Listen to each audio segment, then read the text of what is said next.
ಹುಚ್ಚ Venkat Bigg boss ವೀಕ್ಷಕರು ಈ ಹೆಸರು ಕೇಳಿದೊಡನೆ ಒಂದು ಕ್ಷಣ ಉಬ್ಬೇರಿಸುವುದು ಖಚಿತ. ಸ್ಯಾಂಡಲ್ವುಡ್ನಲ್ಲಿ ನಟ, ನಿರ್ದೇಶಕ, ನಿರ್ಮಾಪಕ, ಗಾಯಕ ಎಲ್ಲವೂ ಆಗಿರುವ ಹುಚ್ಚ Venkat Bigg Boss Kannada season 3ರಲ್ಲಿ ಸ್ಪರ್ಧೆಯಾಗಿದ್ದರು. ಆದರೆ ಶೋನಲ್ಲಿ ಸಹಸ್ಪರ್ಧಿ ಮೇಲೆ ಕೈ ಮಾಡಿ ಅಲ್ಲಿಂದ ಬಂದಿದ್ದರು. ಇದೀಗ ಅವರಿಗೆ ಪುನಃ ಬಿಗ್ ಬಾಸ್ ಮನೆಗೆ ಹೋಗುವ ಬಯಕೆ ಉಂಟಾಗಿದೆ. ಅದಕ್ಕಾಗಿ ಅವರು ಒಂದು ವಿಡಿಯೋ ಮಾಡಿ ಅದನ್ನು ಹಂಚಿಕೊಂಡಿದ್ದಾರೆ. ಕಿಚ್ಚ ಸುದೀಪ್ ಸಾರಥ್ಯದಲ್ಲಿ ಬಿಗ್ ಬಾಸ್ ಕನ್ನಡ 11ಕ್ಕೆ ತಯಾರಿ ಆರಂಭವಾಗಿದೆ. ಸೆಪ್ಟೆಂಬರ್ 29ರಿಂದ ಬಿಗ್ ಬಾಸ್ ಆರಂಭವಾಗಲಿದ್ದು, ಈ ಬಾರಿ ಸ್ವರ್ಗ ಮತ್ತು ನರಕ ಎಂಬ ಕಾನ್ಸೆಪ್ಟ್ ಮೇಲೆ ಶೋ ನಡೆಯಲಿದೆ. ಈ ಮಧ್ಯೆ ಪುನಃ ಬಿಗ್ ಬಾಸ್ ಮನೆಗೆ ಹೋಗುವ ಆಸೆ ಹುಚ್ಚ ವೆಂಕಟ್ಗೆ ಹುಟ್ಟಿಕೊಂಡಿದೆ.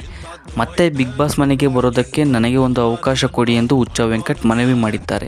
ಸೊ ವಿಡಿಯೋದಲ್ಲಿ ಏನಿದೆ ಅನ್ನೋದು ನೋಡೋದಾದರೆ, ಬಿಗ್ ಬಾಸ್ ಮನೆಗೆ ಬರೋದಕ್ಕೆ ನನಗೆ ಒಂದು ಅವಕಾಶ ನೀಡಿ, ಖಂಡಿತ ಯಾವುದೇ ಥರದ ಗಲಾಟೆ ಮಾಡಲ್ಲ, ಎಲ್ಲ ಟಾಸ್ಕ್ಗಳನ್ನು ಮಾಡುತ್ತೇನೆ, ಪ್ಲೀಸ್ ನನಗೆ ಅವಕಾಶ ಕೊಡಿ. ಒಂದು ದಿನಕ್ಕೆ ಕರೆದರೂ ನಾನು ಬರುತ್ತೇನೆ, ಒಂದು ವಾರ ಅಥವಾ ಇಡೀ ಸೀಸನ್ ಇರಬೇಕೆಂದರೂ ನಾನು ರೆಡಿ ಇದ್ದೇನೆ, ಕೊನೆಗೆ ಫಿನಾಲೆಗೆ ಕರೆದರೂ ನಾನು ಬರುತ್ತೇನೆ, ಒಟ್ಟಿನಲ್ಲಿ ನನ್ನನ್ನು ಕರೆಯಿರಿ ಎಂದು ಹುಚ್ಚ ವೆಂಕಟ್ ಮನವಿ ಮಾಡಿಕೊಂಡಿದ್ದಾರೆ.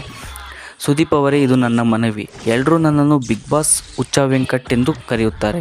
ಬಿಗ್ ಬಾಸ್ ಶುರುವಾಗುವ ಟೈಮ್ಗೆ ನೀವು ಬಿಗ್ ಬಾಸ್ಗೆ ಹೋಗಲ್ವಾ ಎಂದು ಕೇಳ್ತಾರೆ.